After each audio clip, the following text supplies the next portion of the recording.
এক টুকরো জমি ও স্থায়ী বাসস্থানের আশায় শুক্রবার নিজেদের ভোটাধিকার প্রয়োগ করবেন ভারত বাংলাদেশ আন্তর্জাতিক কাঁটাতারের বেড়ার বাইরে থাকা ১৩ পরিবারের ভারতীয় নাগরিকেরা।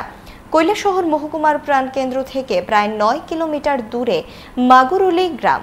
ইন্দিরা মুজিব চুক্তি অনুসারে আন্তর্জাতিক সীমান্ত থেকে ১৫০ গজের মধ্যে দুই দেশেরই কোনো স্থায়ী নির্মাণ থাকতে পারবে না। আর সেই আইন অনুসারে ভারত সরকারকে আন্তর্জাতিক সীমান্তের 0 পয়েন্ট থেকে ১৫০ গজ পিছিয়ে কাঁটাতারের বেড়া দিতে হয়েছে। আর তাতে দীর্ঘদিন ধরে বিপাকে সেখানকার কিছু বাসিন্দা। ১৩ পরিবারের মোট সদস্য সংখ্যা রয়েছে ৭২ জন। তারা শুক্রবার এপারে এসে ভোট দেবেন।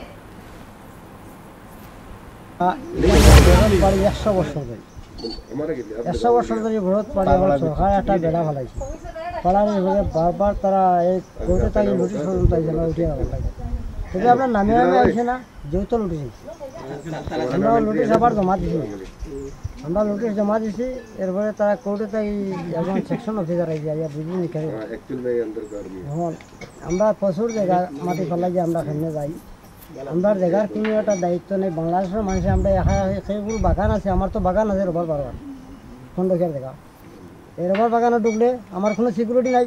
বাংলাদেশে আমার জব করতে পারে, আর কেউ খেতে আইব হলাহালি, এটা খুললা জায়গা মারতেও পারে বাংলাদেশে। আমরা এই অবস্থা তো এখন